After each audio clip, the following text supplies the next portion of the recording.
Hello, my name is Kirsten, and this is the third episode of my book promotion series. That's a good way to put it. The novel is called Strength from Within.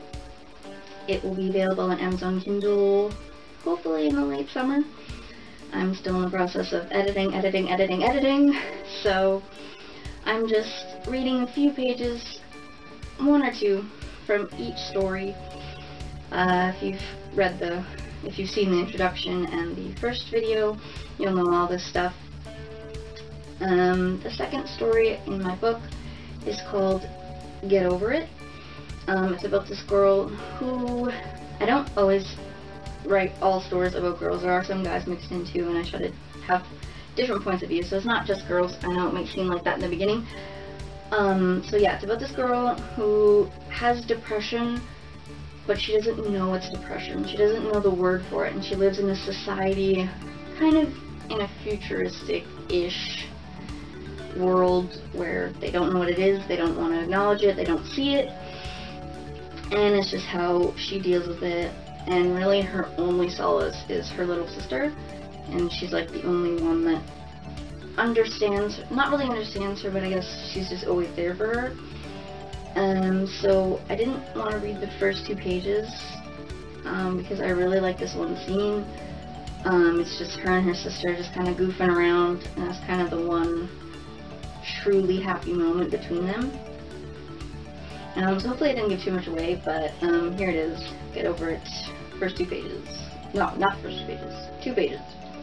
In the middle, sort of. I ran upstairs and threw her on the bed.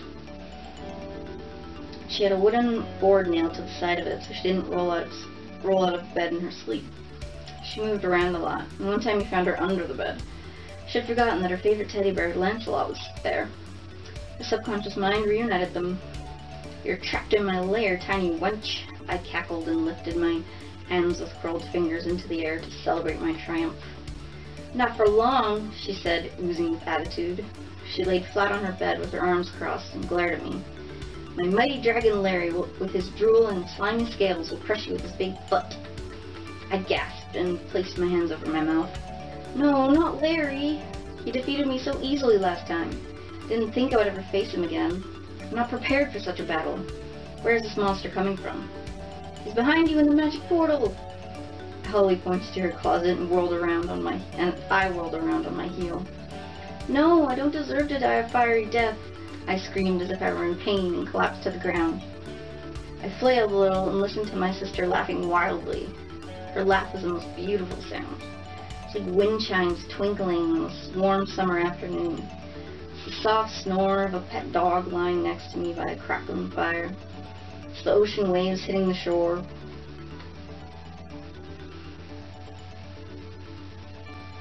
And the first butterfly of spring landing on my finger. "I've defeated you yet again, evil Mara." She pumped her fist in the air and climbed off the bed. Placing one foot on my stomach, she cackled as I had. I looked up at her and laughed. She looked down at me and whispered, "You're supposed to be dead." "Oh, sorry," I chuckled. I closed my eyes, stuck my tongue out, and went limp. Holly cheered. Never surprising that my parents didn't speak to me about my day. They stopped asking me some time ago and went straight to the doctor's. Dr. Nichols emailed them daily updates. I wouldn't tell them much either way. If they were forcing me to be homeschooled and go to child's play therapy at the same time, they should have to suffer through it with me. They should be in the room. The most they ever asked me about was how it went, and I always answered fine. It became a reflex to answer that way. They never pushed me to speak up more. One time I actually had fun with Dr. Nichols when we talked about the book I was reading called Into the Darkness. He said the only time I looked genuinely happy was when I was talking about books. I didn't feel happy. I was giving him the facts like a book report. That's how it seemed anyway. I tried to tell my parents about that day, but they blew me off since Holly had lost her first tooth. I was seeing her excited about potentially meeting with the Tooth Fairy. She had planned to stay up all night and lure her with chocolate kisses. I didn't know how she got the idea that Tooth Fairies like chocolate kisses. Mom made me crush a bit of Dad's sleeping pill in her milk that night to make sure she didn't wake up until morning.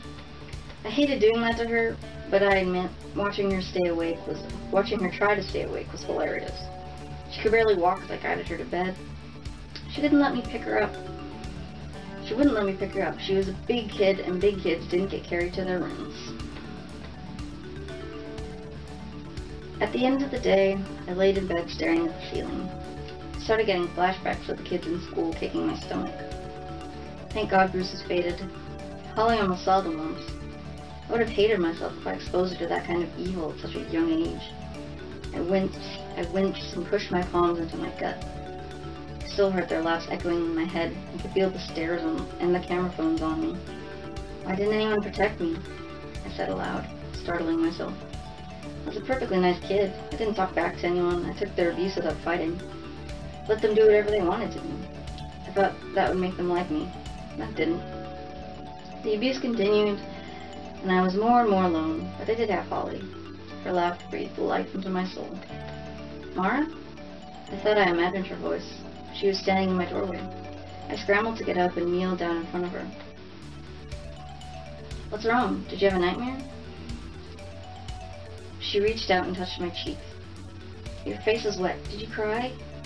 I touched my cheek where her warm hand was. My face was covered with tears.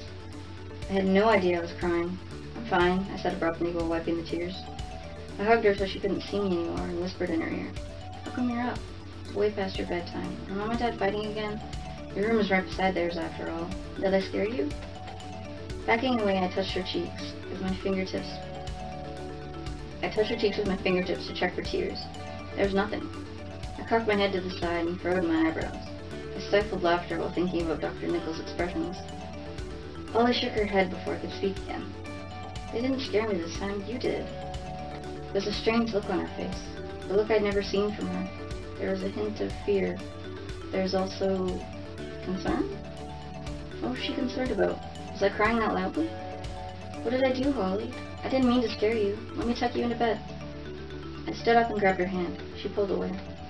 I'm not ready to go to bed yet, she said in a whiny tone. Only she made that tone sound cute. You have to tell me why you're crying. My eyes welled up with tears, and I struggled to stop a whimper. I guided her into my room and helped her onto my bed. Laying down beside her, I held her in my arms. Her little head rested on my chest, and I kissed the top of it. Do you remember when we read Into the Darkness together? There was that witch you liked who had glowing balls of fire for hands. I remember her, she exclaimed. I placed my finger over her mouth and shushed her. She slapped her hand over her mouth and whispered, Sorry, she was funny. Remember when she vanquished the evil queen and made her disappear?